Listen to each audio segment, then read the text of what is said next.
supaya kamu kaya, sedekah supaya bisnismu lancar. Jangan. Bukan itu kita bersedekah. Sedekah tidak membangun singgasana di dunia. Sedekah itu tidak membangun fasilitas-fasilitas megah dari usaha kita yang berhasil. Sedekah itu bukan pula untuk tumpukan pujian dan respon manis dari lisan manusia. Tapi sedekah kita adalah membangun kehidupan akhirat yang lebih baik. Bukan untuk dunia. Yang kedua, yang termasuk kita harus pahami adalah yang kedua, pastikan bahwasanya ketika kita bersedekah, pastikan apa yang kita sedekahkan itu adalah harta yang bersih. Merupakan sebuah harta yang dikelola dan diambil dari harta yang halal. Selamat datang di channel Langkah Iman Istiqomah. Jangan lupa like, komen, dan subscribe. Dan semoga kita semua mendapatkan ilmu yang bermanfaat. Amin. Kita akan melanjutkan perjalanan panjang kita. Kita melanjutkan perjalanan ketika kita membahas tentang qawaid nabawiyah. Kita membicarakan tentang kaedah-kaedah dan rambu-rambu yang dijelaskan oleh Rasulullah di dalam kehidupan kita selaku umatnya supaya kita paham semua regulasi yang dituturkan dan dijabarkan oleh Rasulullah SAW. Karena tidak ada aturan dan tidak ada sebuah regulasi yang betul-betul tidak memiliki tendensi apapun kecuali adalah semua kaidah yang datang dari Allah dan Rasul-Nya. Tidak punya niatan apapun kecuali memberikan kebaikan di dalam kehidupan. Dan tidak ada satu motif apapun yang dimiliki oleh Allah dan Rasul-Nya kecuali satu, memberikan kemuliaan pada kehidupan manusia supaya manusia tidak perlu meraba-raba pada kehidupan apa yang harus dilakukan ketika mereka mengetahui kaidah yang harus dipegang pada kehidupan. Saya tidak bisa membayangkan apabila kita berada di jalan lalu tidak ada rambu-rambu. Akhirnya kita tidak tahu kapan berhenti, kapan kita terus, kapan kita berhati-hati, kapan kita boleh belok.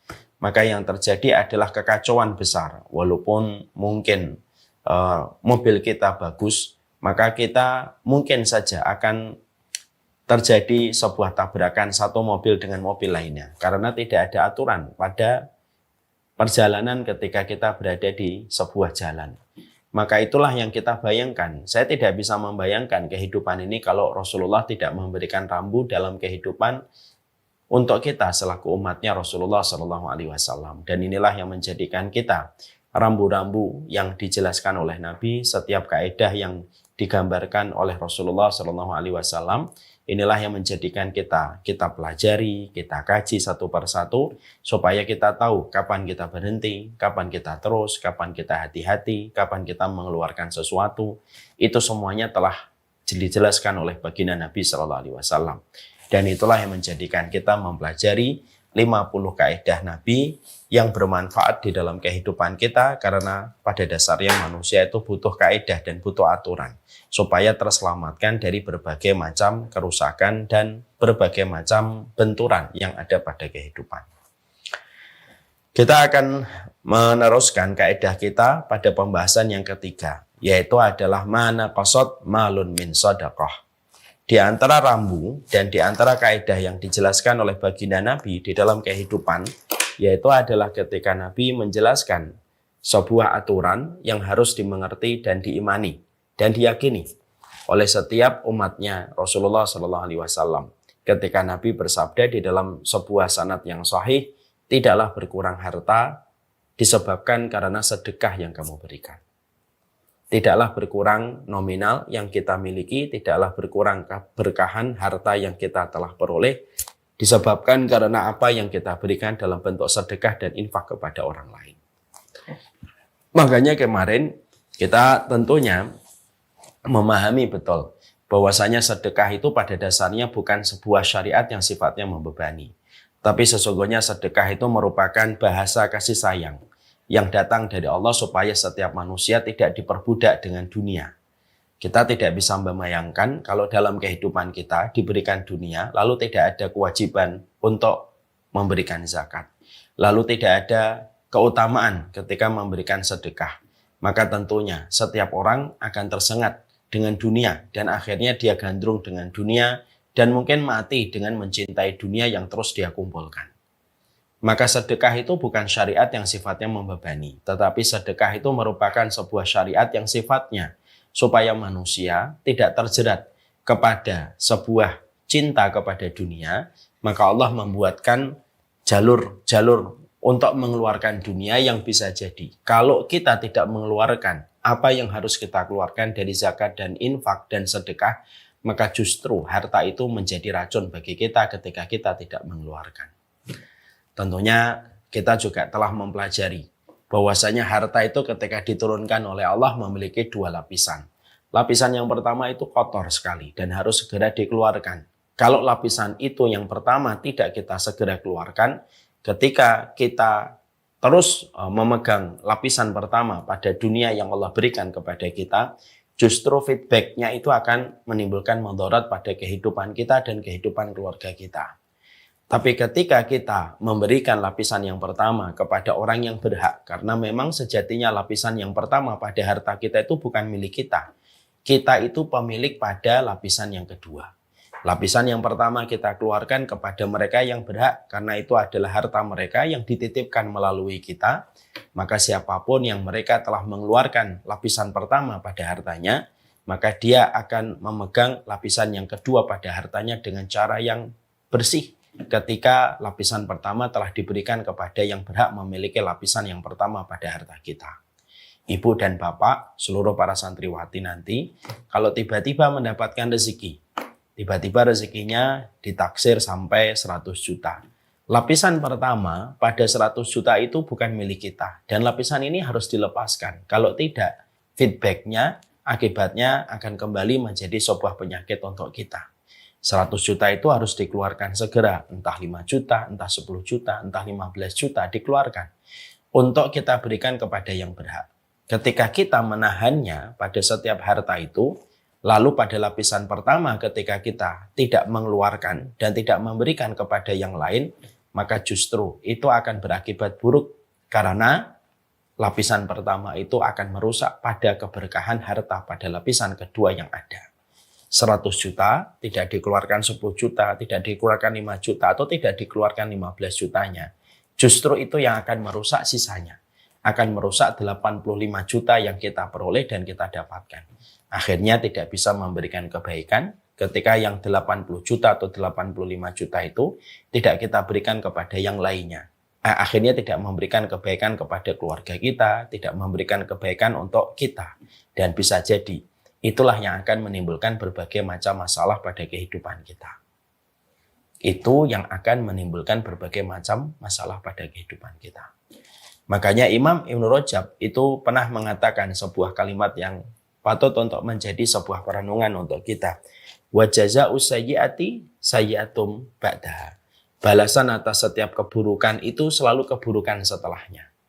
Jadi kalau ada orang ketika dia melakukan keburukan, dia menahan lapisan pertama pada dunianya dan tidak dia berikan kepada yang lainnya, keburukan itu tidak akan berdiri sendiri. Keburukan itu akan menimbulkan keburukan setelahnya. Makanya Allah menyampaikan wa amma man bakhila wastaghna wa kadzdzaba bil husna fasanuyassiruhu lil usra. Makanya Allah menyampaikan barang siapa yang dia bakhil wastaghna dan merasa cukup wa kadzdzaba bil husna dan dia mendustakan kabar surga fasanuyassiruhu lil usra, maka kami akan sulitkan jalan kehidupan mereka. Dan itu dimulai dari sebuah perilaku yang disebut wa amma man bakhila wastaghna, yaitu orang yang bakhil. Ketika mereka menahan harta mereka dan tidak memberikan hartanya kepada orang yang sejatinya lebih berhak pada lapisan pertama pada hartanya. Jadi sekali lagi, kalau ada di antara kita dapat 100 juta, dapat 200 juta, maka sesungguhnya 5 jutanya atau 10 jutanya itu merupakan bagian yang harus kita sedekahkan. Itu lapisan pertama, itu bukan milik kita. Dan sejatinya memang lapisan itu kalau kita pertahankan justru menjadi bumerang untuk kita. Dia bisa menjadi racun. Kalau boleh saya ibaratkan, harta itu ketika turun, lapisan pertamanya itu racun. Lapisan keduanya itu madu. Kapan kita akan mendapatkan madunya dari harta kita? Kalau kita sudah mengeluarkan lapisan pertamanya. Yang kita lepaskan itu, yaitu adalah racunnya. Baru kita mendapatkan madu dari rezeki yang kita peroleh. Nah itulah yang menjadikan kita paham bahwasanya orang yang mereka bersedekah itu pada dasarnya bukan terkena beban syariat. Kita juga sudah menjelaskan pula bahwasanya sedekah itu bukan hanya sekedar urusan fikih, tetapi sesungguhnya sedekah itu juga merupakan bagian dari kehidupan tauhid dan kehidupan tamhis. Tauhid itu akidah. Karena pada dasarnya orang itu tidak mungkin memberikan hartanya lalu ingat kepada janjinya Allah secara gaib kalau dia tidak memiliki keyakinan kepada Allah. Makanya memang betul pembahasan sedekah itu pembahasan fikih.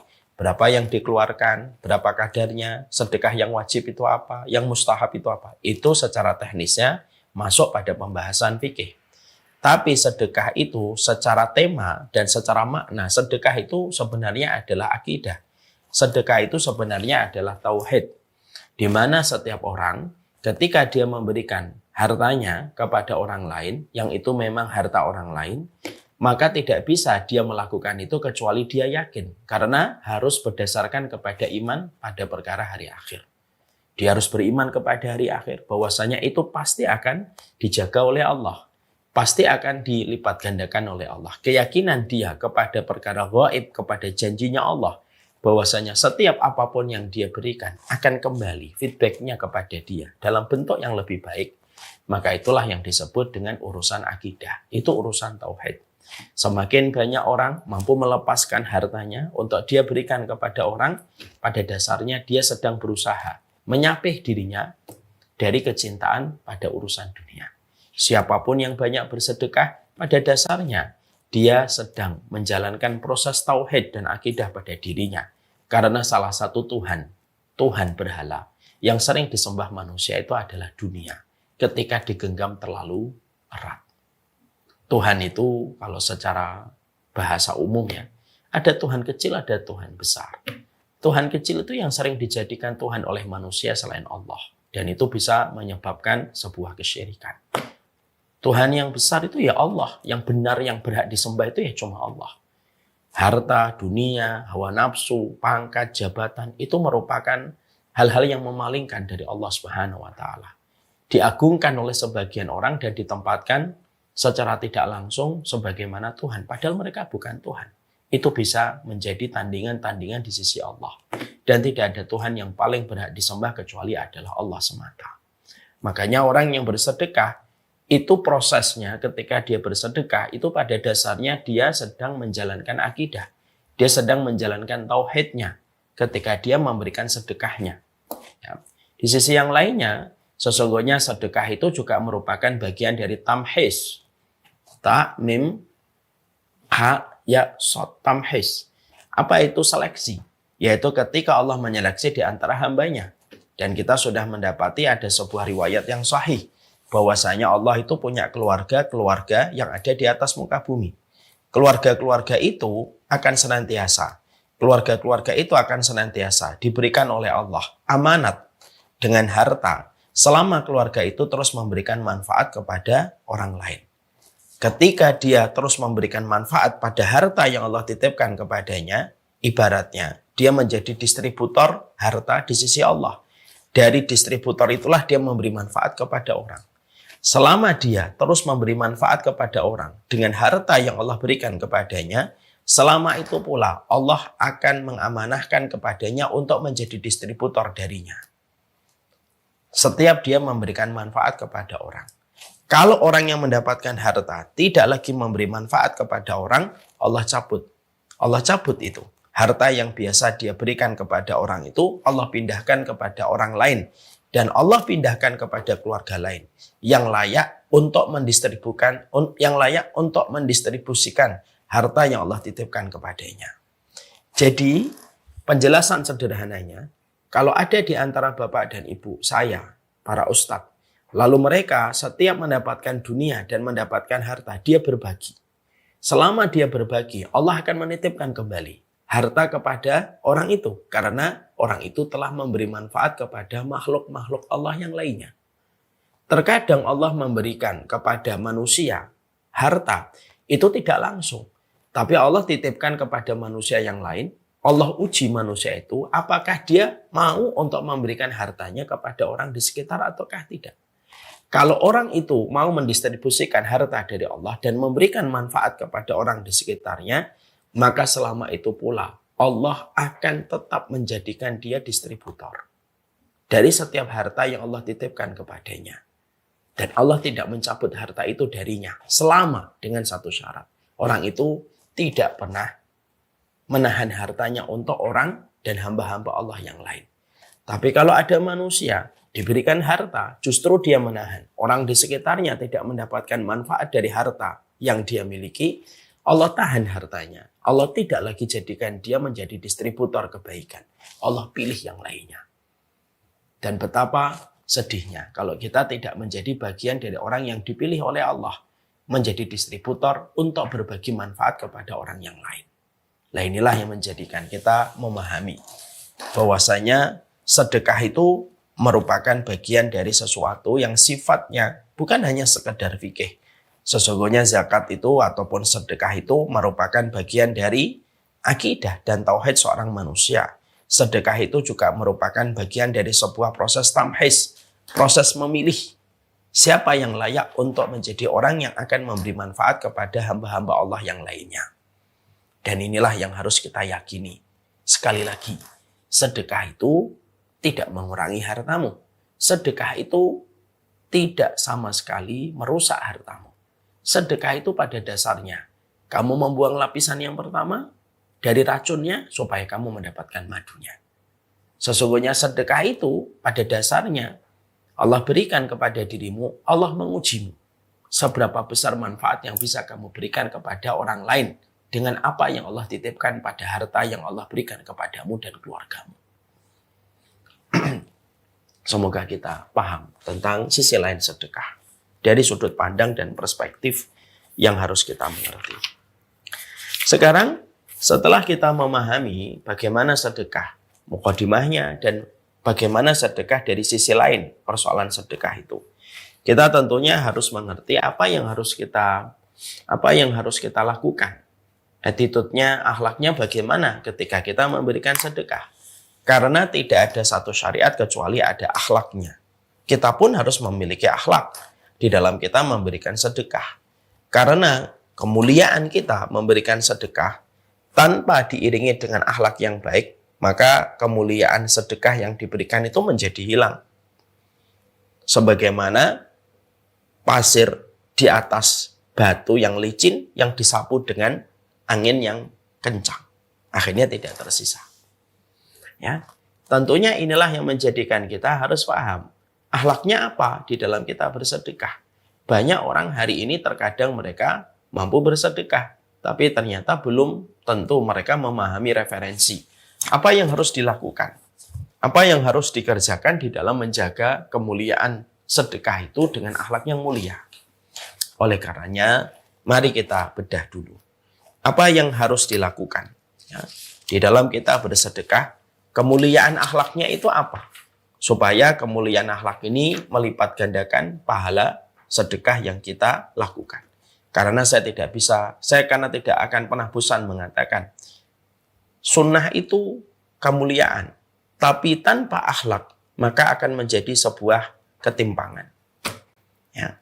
Maka sama, sedekah itu mulia, tapi tanpa tuntunan akhlak ketika kita memberikan sedekah, maka kemuliaannya itu akan berganti dengan kehinaan kalau tidak kita sadari.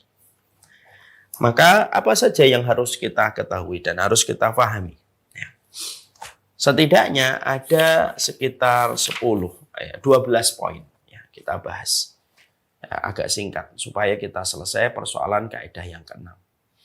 Apa perkara yang harus selalu kita jaga di dalam persoalan ketika kita memberikan sedekah kita? Yang pertama, al-ikhlasu fiha. Saya mengambil dari kitab Mawsu'atul Adab al-Islamiyah al-Murattabah ala Hurufil Hijaiyah yang ditulis oleh Sayyid An-Nada rahimahullahu ta'ala. Kita akan membahas ada sekitar 12. Yang pertama, sesungguhnya ketika kita bersedekah, ketika kita kaitkan bahwasanya sedekah itu merupakan bagian dari urusan tauhid, bahwasanya sedekah itu merupakan bagian dari akidah, kita harus paham berarti sesungguhnya sedekah itu sangat terletak kepada hati kita dan bagaimana kondisi keikhlasan hati kita. Karena apa? Karena sesungguhnya inilah perkara yang sejatinya paling urgen di dalam kehidupan kita. Bahwasanya di dalam kehidupan sedekah itu tidak akan pernah sampai kepada Allah Subhanahu wa taala apa yang kita sedekahkan sampai betul-betul kita memiliki keikhlasan di dalam kita bersedekah kepada Allah Subhanahu wa taala. Ya. Makanya ini merupakan salah satu perkara yang cukup penting. Ya, sekali lagi ya, itu harus dimulai dari sikap amalan hati kita. Itu sangat terkait pada sikap hati kita. Karena yang menjadikan nyampe itu bukan hartanya, tetapi keikhlasan yang ada pada hati kita. Allah mengatakan kepada kita pada surat Al-Hajj ayat yang ke-37. La yanalallah luhumuha wala dima'uha walakin yanaluhu taqwa minkum. Di dalam surat Al-Hajj ayat yang ke-37 Allah jelas mengatakan tidak akan nyampe dagingnya dan tidak akan nyampe darahnya. Karena memang Allah tidak membutuhkan daging yang kamu berikan. Tidak akan sampai darahnya karena Allah tidak membutuhkan darahnya. Allah tidak membutuhkan mobil yang kamu sedekahkan. Allah tidak membutuhkan rupiah yang kamu sedekahkan. Allah tidak membutuhkan tanah yang kamu sedekahkan. Allah tidak butuh itu semuanya. Yang nyampe kepada Allah bukan mobilnya, bukan rumahnya, bukan dagingnya, bukan darahnya. Tetapi yang nyampe kepada Allah itu adalah yanaluhu taqwa minkum, yaitu adalah ketakwaan. Para ahli tafsir mengatakan kata takwa yang ada pada surat Al-Hajj itu artinya keikhlasan hati kita. Ya. Dan itulah yang menjadikan kita selalu harus sadar sedekah itu harus betul-betul fokus. Konsentrasinya, titiknya pada satu poin. Bahwasanya tidak ada satu garis start di dalam kita bersedekah kecuali apa? Ya kecuali Allah semata. Bukan karena untuk menggandakan harta kita, bukan untuk mengkayakan kekayaan kita, bukan pula untuk menjadikan kita sukses di dalam bisnis dan di dalam proyek yang sedang kita jalankan. Enggak, bersihkan itu semuanya. Karena kita harus dalam kondisi ikhlas. Dan ikhlas itu apa? Ikhlas itu sebagaimana perumpamaan susu di dalam perutnya sapi. Di mana susu di dalam perutnya sapi tidak pernah bercampur dengan darah dan kotoran yang ada pada tempat yang sama di perut sapi. Pernah nggak kita mendapati seorang pemerah sapi susu, lalu susunya bercampur dengan kotoran sapi di dalam perutnya sapi? Tidak ada. Pernah nggak kita jumpai pemerah sapi lalu menjumpai susunya bercampur dengan darah? Tidak sama sekali. Maka perumpamaan keikhlasan itu sebagaimana susu yang terletak di dalam perutnya sapi, yang betul-betul murni, tidak tercampur antara kotoran dan tidak tercampur dengan darah. Tidak tercampur dengan kotoran dan tidak tercampur dengan darah. Sama pula sedekah yang kita berikan harusnya merupakan sebuah sedekah yang betul-betul bersih dari sebuah niatan duniawi. Dan harus bersih dari niatan untuk mendapatkan pujian manusia. Karena dua perkara itulah yang sejatinya menjadi darah dan kotoran. Sebagaimana di dalam perutnya sapi yang bisa mencampuri dan menodai kemurnian dari susu di dalam perutnya sapi. Ya, jangan pernah bersedekah ketika kita merasa dengan sedekah itu kita akan mendapatkan pujian. Dan menjaga keikhlasan hati kita itu sangatlah berat. Yang paling berat di dalam sedekah itu bukan berapa uang yang kita gelontorkan, tapi menjaga keikhlasan setelah kita mengeluarkan harta itu. Yang paling berat bukan berapa nominal yang kita belanjakan, bukan, tapi menjaga keikhlasannya. Sama dengan dakwah. Dakwah itu yang paling berat bukan menghafalkan setiap ayatnya, bukan menghafalkan setiap hadisnya, bukan. Tapi yang paling berat di dalam kita melakukan dakwah itu yang paling berat adalah titik keikhlasan hati kita. Yang paling berat ketika kita melakukan dakwah. Karena memang separuhnya kehidupan kita terletak pada keikhlasan kita. Wa ma umiru illa liya'budullaha mukhlishina lahuddin. Tidaklah mereka diperintah kecuali beribadah, ikhlas kepada Allah. Tidak hanya ibadah tapi keikhlasan. Makanya setiap orang yang bersedekah, pastikan niatnya adalah niat yang benar, semata-mata karena Allah. Karena dengan niat yang benar itulah terangkat seluruh apa yang kamu telah belanjakan, terangkat setiap amal yang telah kamu berikan, dan ini teguran untuk saya, untuk Ustaz Dede, untuk semuanya. Karena pada dasarnya, kalau sudah bicara keikhlasan, objek dari kata ikhlas itu adalah setiap manusia. Berjenggot tidak berjenggot, cingkrang tidak cingkrang, berilmu tidak berilmu. Dia menjadi objek dari setiap kata. Ya, dari 6 huruf. Ikhlas. Kita semuanya adalah objek dari kata yang bersedia, dari kata yang dibaca dengan kata ikhlas. Ya. Jadi inilah yang menjadikan kita harus memahami bahwasanya sedekah itu harus betul-betul murni semata-mata karena Allah. Sebagaimana pada surat Al-Hajj 37 tadi, yang nyampe bukan dagingnya, yang nyampe bukan darahnya, tetapi yang nyampe adalah keikhlasan yang ada pada hati kita. Dan ini yang terkadang justru sering kita lupakan. Kita lalaikan. Padahal tidak ada seluruh anggota tubuh kita yang dijadikan spotlight oleh Allah, dijadikan titik view oleh Allah, di zoom in-kan oleh Allah, kecuali adalah hati kita. Karena inilah organ yang paling dalam dan paling inti pada kehidupan manusia. Siapapun yang sedekah, lalu dia dengan niat sudah menyebarkan sedekahnya kepada orang, hati-hati. Bukan itu salah. Tapi sejatinya, menjaga hati jauh lebih berat daripada nominal yang telah kamu berikan. Hati-hati. Tidaklah seseorang mereka tergelincir dengan urusan akhiratnya sampai mereka dijilat. Tidaklah seseorang tergelincir dalam kehidupan kampung akhiratnya sampai dia dijilat oleh api neraka kecuali karena tergelincirnya hati ketika tidak ikhlas di dalam memberikan sedekahnya.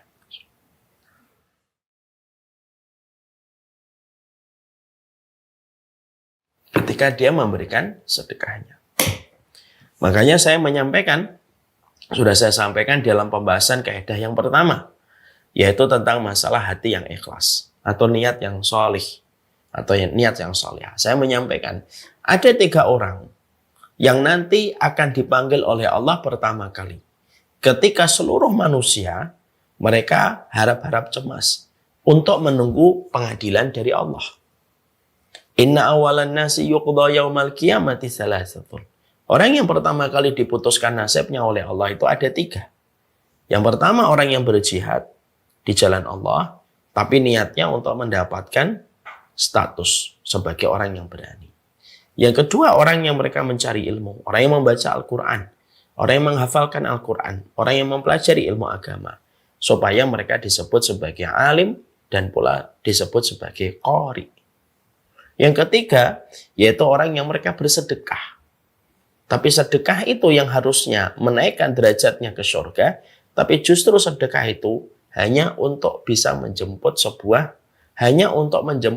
status supaya dia disebut sebagai orang yang dermawan. Dan rusaknya amalan besar di sisi Allah, kata para ulama, terletak kepada rusaknya niat di dalam hati. Jaga hati kita. Karena menjaga tauhid, menjaga niat, itu merupakan amanat konstitusi sunnah yang pertama. Itu menjaga niat. Menjaga niat. Menjaga niat. Menjaga niat. Ya, jangan ada lagi sedekah. Sedekah, misalkan, supaya kamu kaya. Sedekah supaya bisnismu lancar. Jangan. Bukan itu kita bersedekah. Sedekah tidak membangun singgasana di dunia. Sedekah itu tidak membangun fasilitas-fasilitas megah dari usaha kita yang berhasil.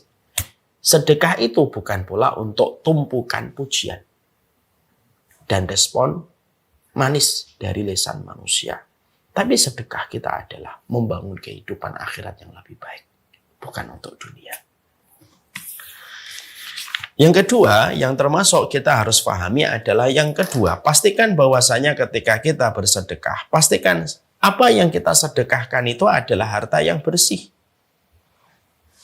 Merupakan sebuah harta yang dikelola dan diambil dari harta yang halal. Jangan sampai orang ketika dia sedang bermasalah pada urusan dunianya, sehingga dia tidak bisa memisahkan mana itu yang syubhat, mana itu yang haram gitu.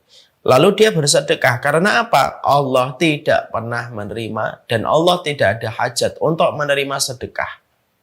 Allah tidak ada hajat.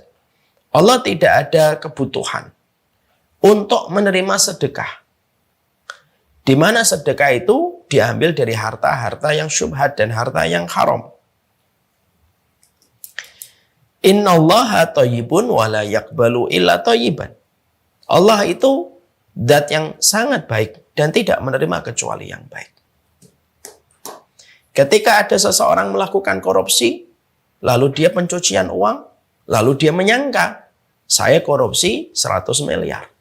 Oke, saya sedekahkan 10 miliar.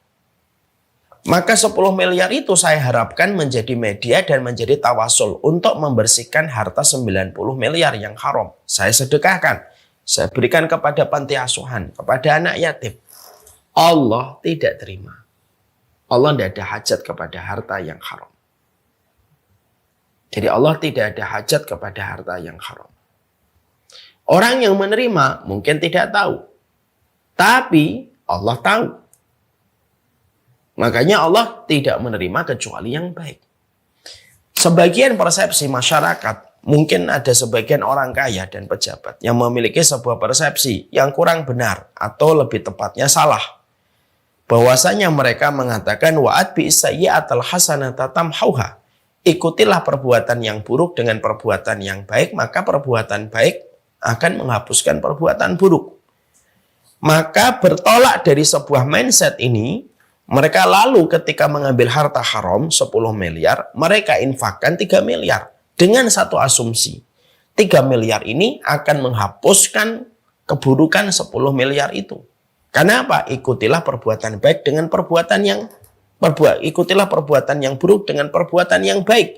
Perbuatan baik akan menghapuskan keburukan. Itu tidak semacam itu realisasi dari hadis tersebut. Realisasinya itu adalah ketika kamu melakukan kesalahan, kamu sholat. Ketika kamu melakukan kemaksiatan, kamu bertobat. Itulah mengikuti keburukan dengan kebaikan. Tetapi memiliki sebuah persepsi, mindset, dan asumsi bahwasanya ketika kamu mengambil harta yang haram, lalu kamu sedekahkan separuhnya, dengan asumsi yang separuh itu menghapuskan keburukan seluruhnya, kamu salah. Allah tidak ada hajat untuk menerima harta yang haram. Makanya ada sebuah kisah terjadi pada masa Imam Abu Hanifah. Pada masa Imam Abu Hanifah ada seseorang.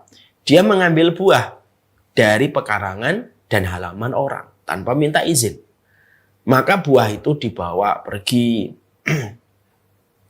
Lalu buah itu diberikan kepada orang lain. Ditegur sama Imam Abu Hanifah. Kamu ngapain? Iya, saya tadi ngambil buah, mencuri. Tapi buah itu separuhnya saya berikan kepada fakir miskin.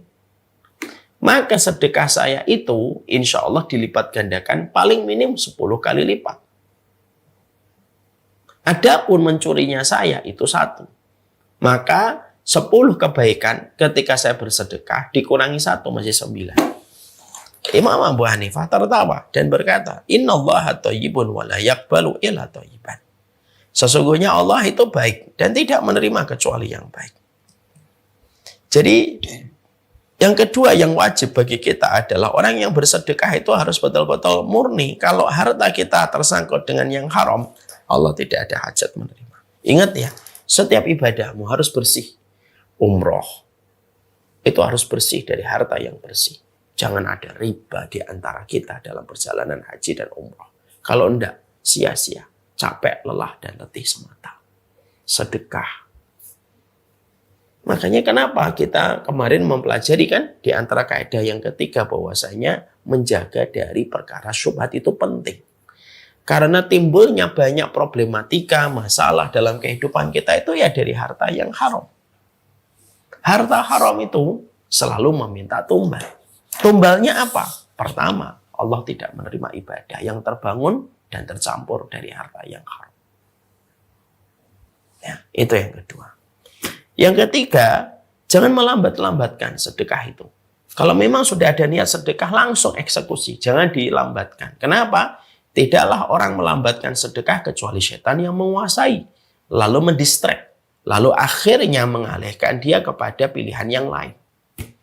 Ya, berapa banyak orang yang ingin bersedekah di waktu malam. Lalu dia meniatkan besok pagi. Sebelum tidur dia melihat satu barang. Mengurungkan niatnya untuk bersedekah.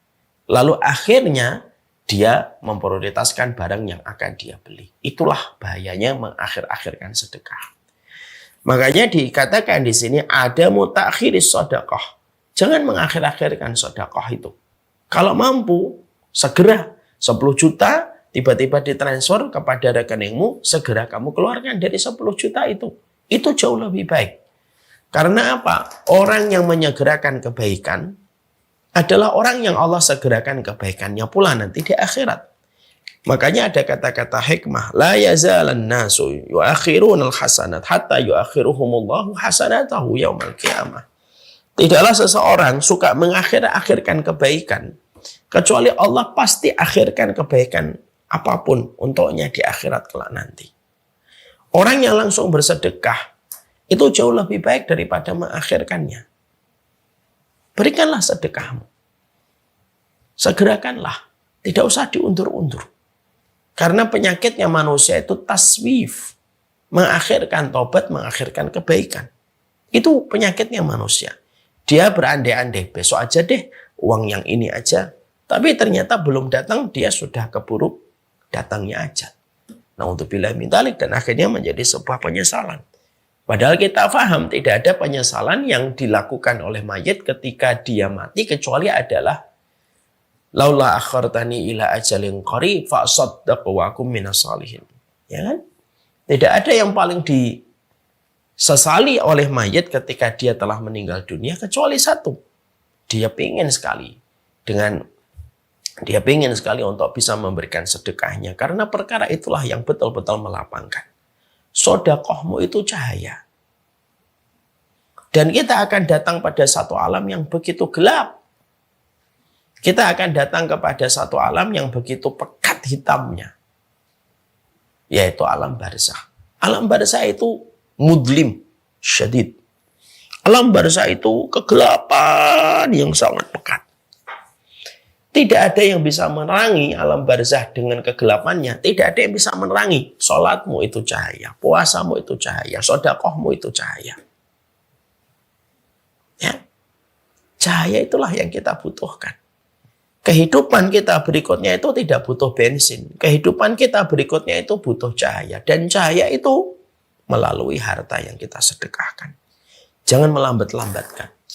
Supaya kita tidak dilambatkan oleh Allah kebaikan yang kelak pada waktu kematian itu sudah datang menyapa kita.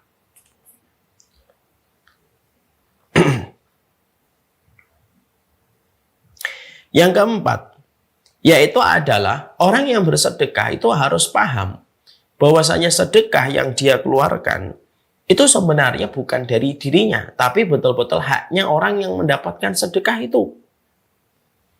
Janganlah kita merasa ketika kita bersedekah, yaitu adalah kita ini betul-betul harus menyadari bahwasanya apa yang kita keluarkan itu hakon minal fuqara wal masakin. Mereka lah yang memiliki hak atas harta itu. Janganlah kamu merasa, wah ini dari saya. Banyak orang yang memberi sedekah itu merasa lebih mulia. Merasa lebih tinggi daripada yang diberikan sedekah. Karena status harta yang dia berikan. Lalu akhirnya terkadang secara tidak sadar suka merendahkan. Jangan begitu. Makanya di situ kita harus memahami bahwasanya tidaklah kita memberikan sedekah kecuali orang yang sedekah itu harus sadar. Berapapun harta yang dia berikan, berapapun harta yang dia infakkan, itu memang miliknya orang yang mendapatkan. Cuma dititipkan Allah melalui kita. Tapi kepemilikan itu kepemilikan dirinya. Kamu hanya menyalurkan dari sisi Allah. Ini termasuk salah satu ini merupakan salah satu bentuk attitude ataupun akhlak di dalam kita bersedekah. Kenapa? sedekah itu ketika setan gagal menahanmu untuk bersedekah. Jadi setan itu gagal menahanmu untuk bersedekah. Jadi setan itu mendatangi kita ketika kita akan bersedekah. Ngapain kamu sedekah? Uangmu nanti kurang, kebutuhanmu masih banyak, anak-anakmu masih kecil gitu. Tapi kita terobos semua godaan setan itu, wush gitu terobos. Maka setelah itu setan langsung mengubah strategi. Tuh kan? Tuh, kamu lebih tinggi tuh. Mereka-mereka itu yang butuh sama kamu. Mana bisa mereka senyum kalau bukan sedekah yang kamu berikan? Maka keempat yang dikatakan oleh para ulama salafun salih adalah kita orang yang sedekah itu harus yakin bahwasanya berapapun harta yang telah kita berikan itu memang haknya, bukan miliknya. Kamu memberikan seseorang sedekah 2 juta, 3 juta itu memang miliknya dia, bukan miliknya kamu. Jangan pernah merasa memiliki di dunia. Karena semua itu modalnya datang dari Allah. Penyakitnya manusia itu yang merasa memiliki. Itu penyakitnya manusia. Penyakitnya manusia itu selalu merasa memiliki.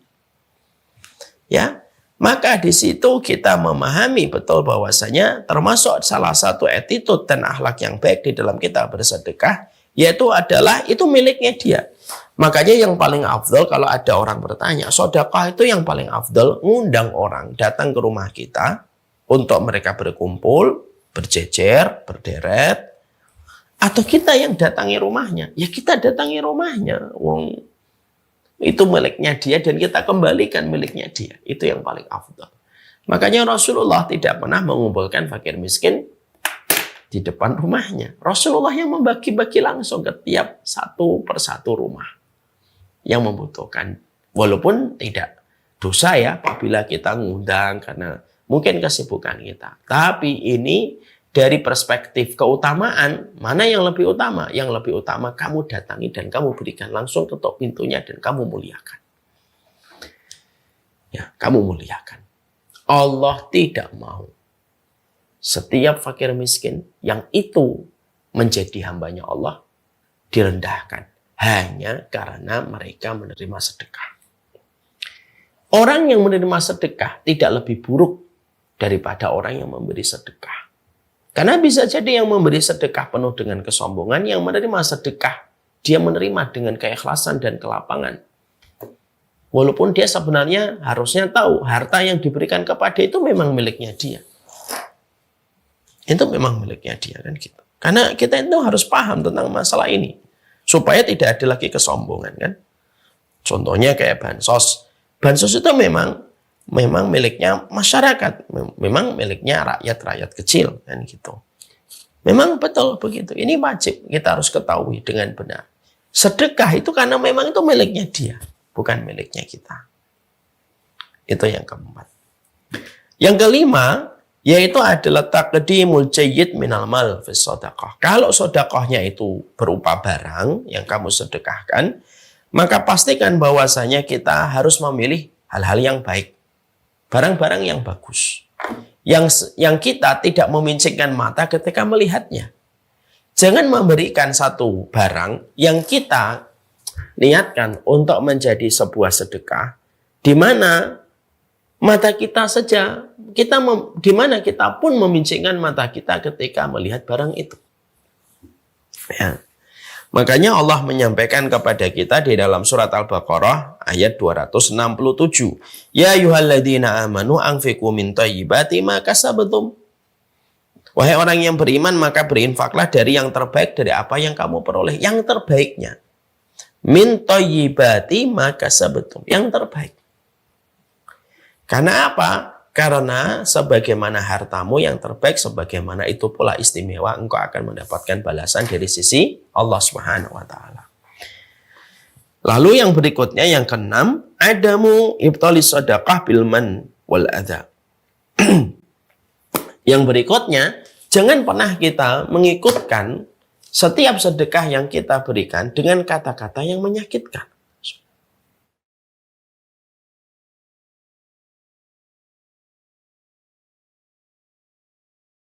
Yang bisa melukai perasaan orang yang menerima. Dan jangan pula diungkit-ungkit. Sedekah itu harus diberikan dengan sebuah konsep sebagaimana kita menulis di atas pasir pada pantai di pinggir lautan.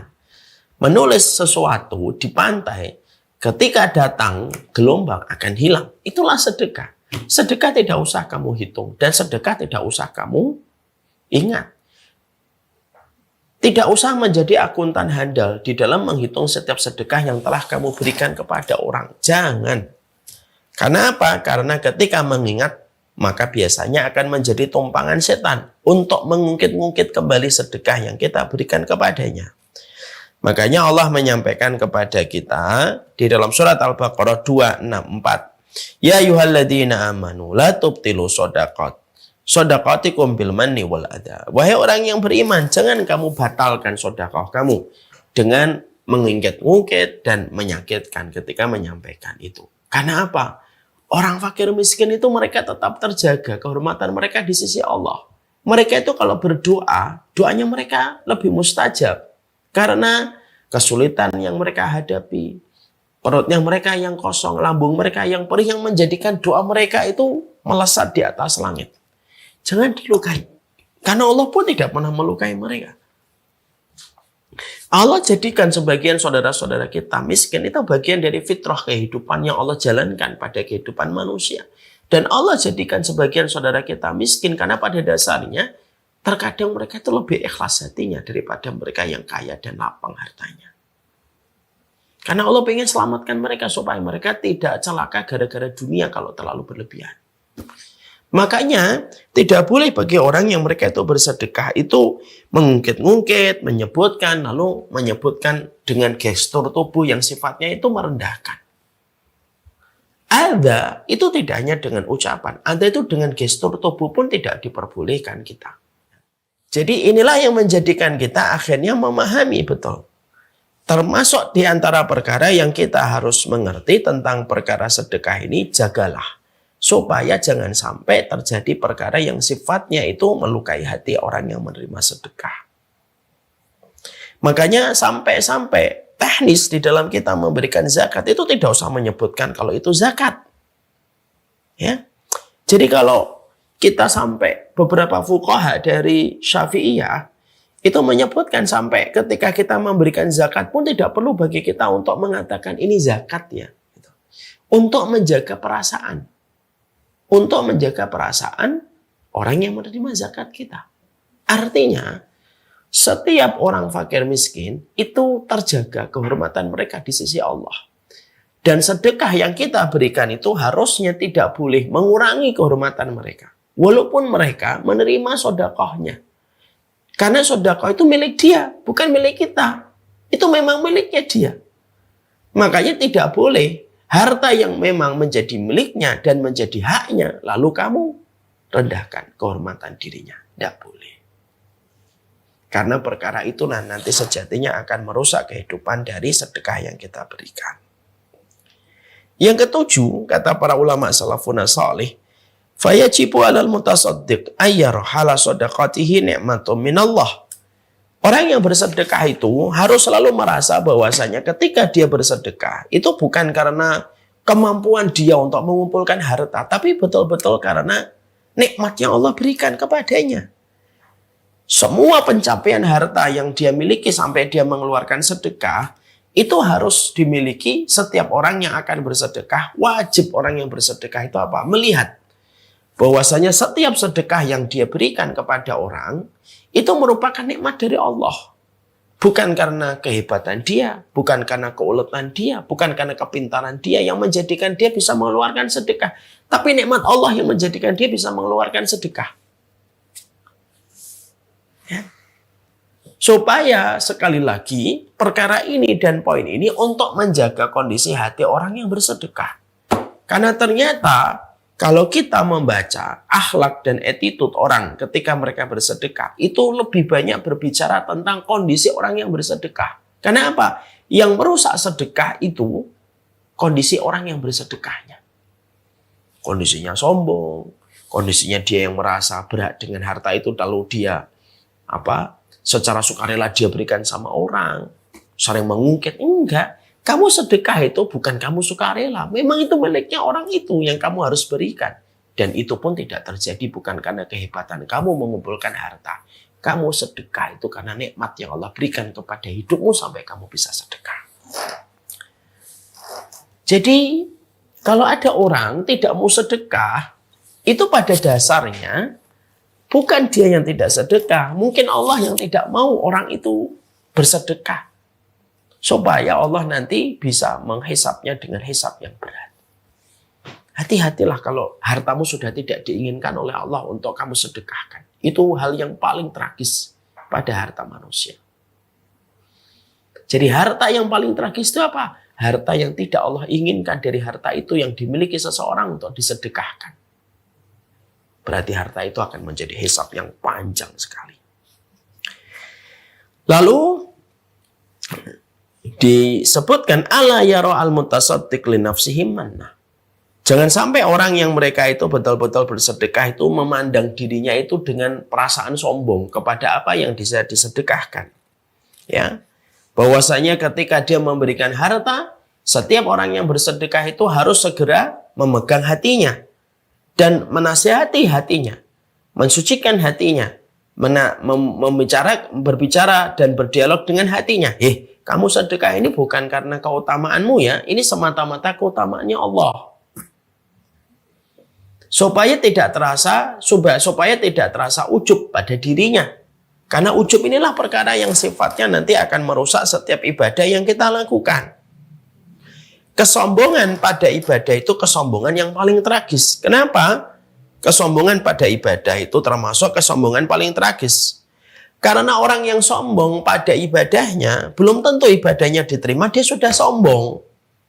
Dan salah satu di antara bentuk amal yang paling sering disombongkan itu adalah amalan sedekah. Makanya ketika orang bersedekah, pegang hatimu, kondisikan jiwamu, sucikan jiwamu, bersihkan hatimu, berdialog dengan hati kita. Gak boleh sombong ya ini ya. Gak boleh sombong ya ini. Sedekah 2 juta, 3 juta, 50 juta, 100 juta. Gak boleh sombong ya. Udah letakkan aja. Itu semuanya karena keutamaan Allah semata. Bukan karena hebatnya kita sudah bisa merelakan harta itu. Kemudian yang ke-9. Janganlah kita mengakhirkan sedekah hanya karena ragu kepada yang menerima. Jadi karena kita ragu sama orang yang menerima, akhirnya kita lambat-lambatkan sedekah. Kalaupun kamu bersedekah, ternyata yang menerima sebenarnya tidak pantas menerima sedekah itu, tapi itu kamu lakukan karena kamu tidak tahu, maka itu tidak mengurangi pahalamu. Banyak orang yang terkadang mengakhir-akhirkan sedekah dan berkata, udahlah nanti aja lah. Saya belum yakin sama dia. Akhirnya diakhir-akhirkan itu. Karena mengakhirkan sedekah itu sama dengan memperpanjang waktu keburukan akan terus berputar-putar pada dirinya ketika tidak segera membuang racun pada dunia yang Allah berikan kepadanya. Jadi sedekah itu mempercepat keluarnya racun pada diri dan kehormatan suatu keluarga. Makanya ada sebuah riwayat yang sahih dalam riwayat Bukhari dan Muslim. Ya, ada orang kaya raya ketika dia ingin sedekah, malam-malam dia nyari orang. Lalu dia bergegas mencari seseorang. Yang diberikan itu seseorang. Lalu dia lari. Paginya tersiar kabar, ada seorang pezina diberi sedekah. Lalu orang yang memberi sedekah itu berkata, semoga sedekah saya kepada pezina bisa menjadikan dia bertobat dari zinanya. Malam berikutnya, kata Rasulullah, dia berkeliling kembali mencari orang yang dilihatnya itu pantas mendapatkan sedekahnya. Ada seseorang, dia lihat pantas mendapatkan sedekahnya, dikasih sedekah dia langsung lari karena dia pengen menyembunyikan sedekahnya. Pagi harinya tersiar kabar, ada pencuri yang dikasih sedekah. Dia tidak menyesal dan mengatakan, semoga pencuri itu bertobat dari kejahatannya setelah mendapatkan sedekah dari saya. Hari yang ketiga, dia bersedekah lagi, nyari orang yang bersedekah malam-malam. Ternyata ada orang kaya yang dikasih sedekah sama dia. Pagi harinya tersiar kabar. Maka pagi harinya dia berkata, semoga orang kaya itu bisa bersedekah sebagaimana saya bersedekah. Artinya, kalau kamu pengen bersedekah, sedekah. Gak usah karena ragu, akhirnya mengakhirkan kamu untuk sedekah. Kamu lihat seseorang, Kamu pengen ngasih-ngasih aja. Nggak usah kamu pikir, wah ini kelihatannya ada mafianya nih. Ada komplotannya ini. Oh ini biasanya ada mafianya. Nggak usah. Kalau memang kamu pengen ngasih-ngasih. Kalau ternyata setelah itu ada penyelewengan pada harta yang kita berikan kepadanya, itu tanggung jawab dia dengan Allah. Tapi tidak mengurangi pahala kita sedikit pun. Jangan mengakhirkan sedekah hanya karena kita terlalu lama memverifikasi seseorang ketika akan memberikan sedekah. Yang ke-10, utamakan yang paling dekat dulu dengan kita. Utamakan yang paling dekat dulu dengan kita. Jangan jauh-jauh dulu. Jangan sampai kamu begitu dermawan sama orang yang dikenal dari kejauhan, tapi kamu dikenal pelit sama orang yang menjadi saudara-saudaramu. Takdimu dhawir rahim. Kata para ulama itu apa? Takdimu dhawir rahim. Muliakan, prioritaskan orang yang menjadi kerabatmu, nasabmu. Baik karena susuan, baik karena pernikahan, ataupun karena keturunan. Karena dhawir rahim itu apa? Orang yang pernah rahim punya kaitannya rahim yang sama dengan kita, atau orang yang pernah susuan, atau orang yang mereka itu adalah terikat dengan pernikahan pada keluarga kita. Itu yang kita utamakan dulu. Banyak orang yang terkadang dia dikenal dermawan sama orang dari kejauhan, tapi orang dekatnya itu mengenal dia sebagai orang yang pelit. Tidaklah solih seseorang sampai orang yang di dekatnya mengatakan dia solih dan orang yang jauh mengatakan dia solih. Dan itulah yang menjadikan kita memprioritaskan mereka. Ya. Kemudian yang ke-11, yaitu adalah kalau bisa menyembunyikan. Kenapa menyembunyikan itu menurut para ulama itu lebih baik? Karena apa? Allah paling senang kalau kita menyembunyikan. Uktumu hasanataka asyaddu min sayyiatika. Tutup itu kebaikanmu sebagaimana kamu menutup keburukanmu. Menutup itu jauh lebih baik. Saya pengen memperlihatkan, boleh, tidak apa-apa, tapi harus jaga niatnya. Dan menjaga niat ketika kita memproklamirkan sedekah itu tidak gampang. Ustadz ngomong tidak gampang. Para ulama-ulama yang lebih solid daripada kita aja ketakutan kok kalau sedekah mereka ketahuan. Apalagi cuma kita, manusia di akhir zaman. Walaupun saya tidak mengatakan orang yang memperlihatkan sedekah itu langsung dikatakan riya, kita juga tidak boleh mengatakan orang riya. Antara dia dengan Allah yang tahu. Tapi kalau kita mencontoh generasi terbaik umat ini, mereka menyembunyikan sedekah mereka. Dan yang terakhir, yaitu adalah jangan pernah mengambil kembali sedekah yang telah kita berikan. Karena apa? Karena itu bukan milikmu. Jangan hanya karena kecewa, jangan hanya karena kamu bermasalah dan berkonflik dengannya, lalu kamu tega mengambil kembali sedekah yang pernah kamu berikan kepadanya. Aib itu. Dan itu tidak ada marwah orang yang semacam itu dan tidak ada kehormatannya. Inilah yang menjadikan kita memahami ya, Masya Allah, manajemen kita dalam kehidupan dengan rambu yang datang dari Nabi. Yang keenam, pastikan harta yang ada di kita sekarang jangan sampai itu menjadi racun. Cara untuk menjadikan harta kita tidak menjadi racun apa? Buang lapisan yang pertama. Nikmati lapisan yang kedua. Lapisan yang kedua itu madunya. Lapisan yang pertama itu racunnya. Berikan kepada dakwah. Berikan kepada tempat-tempat kebaikan. Insya Allah. Maka itulah yang akan memberikan keberkahan pada setiap urusan kita. Banyaknya masalah pada kehidupan kita. Karena banyaknya racun pada harta yang masih berputar-putar di kita yang seharusnya tidak menjadi milik kita. Ya. Kapan Pak garasi Bapak itu bermasalah Pak? Kalau tidak...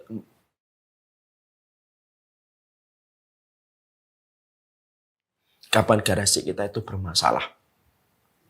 Garasi kita bermasalah dan mengkhawatirkan itu kalau ada satu mobil yang bukan milik kita Pak. Dan kita jadi penadah. Na'udzubillah min dzalik. Lalu mobil itu ada. Setiap ada polisi lewat kita bingung, kita ketakutan Pak.